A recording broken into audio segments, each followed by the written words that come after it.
In this video, we're going to explain a fundamental reality about assembly language, that the same bit string in memory can be interpreted in multiple ways. In general, you can't tell just by looking at a bit string what its value is without knowing how it's being used, though often you can infer that by seeing what operations are applied to it. When programming in a high-level language such as C or Java, program values have associated types. A particular bit string might represent a signed integer, an unsigned integer, a floating point number, etc. The compiler, when translating the high-level language program into assembly language, knows the type of the data and produces appropriate assembly operations to manipulate it.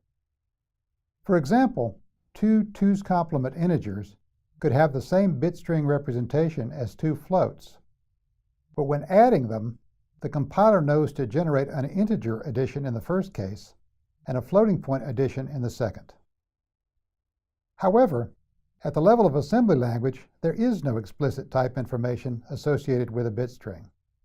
Values are just bit strings in memory, and any specific bit string might be interpreted in multiple ways. In general, there is no way to tell just by looking at a bit string what value it represents without knowing the implicit type or context. To illustrate, let's consider the following 32-bit string in hex. In binary, this is the 4 bytes shown here. For concreteness, let's assume that our machine is byte addressable and stores data in memory in Little Endian format. The x86 is an example of such a machine. Thus, when the bit string is stored in memory, the 4 bytes that comprise it are stored in consecutive locations. Let's say the starting address is A, then the data is stored at addresses A through A+3, as shown here. By the way, if this had been a big Endian machine, the order would have been reversed. Let's see some ways in which these 4 bytes might be interpreted. First, when interpreted as an unsigned 32-bit integer, our bit string represents the decimal number shown here. Note that here the Endianness of the machine matters. On a big Endian machine, the value would be different. Second, we can interpret the same bit string as a signed 32-bit integer in the 2's complement system. However, since the high-order bit, the signed bit, is 0, we get the same decimal value as for unsigned. If the signed bit had been 1, we'd have gotten a negative value. Again, the Endianness matters. Third, we might interpret our bit string as a floating point number. It happens that this bit string in the floating point system approximately represents the decimal number shown here.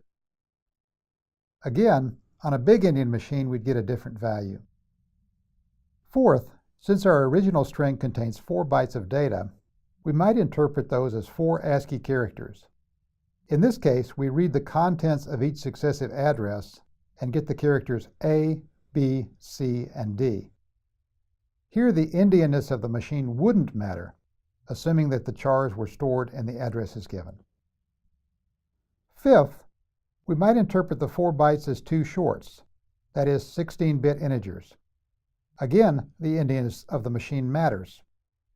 We interpret the contents of addresses A and A+1 as 1 short in Little Endian format, and the contents of addresses A+2 and A+3 as a second short in Little Endian format. These numbers happen to be what is shown here. You probably get the point. A single bit string can represent many different values depending on the context. In addition to the possibilities we've considered, our 32-bit string could be half of a double or pointer, instructions within a program, pixels within a graphic, frames within a video, parts of an arbitrary data structure, and many more.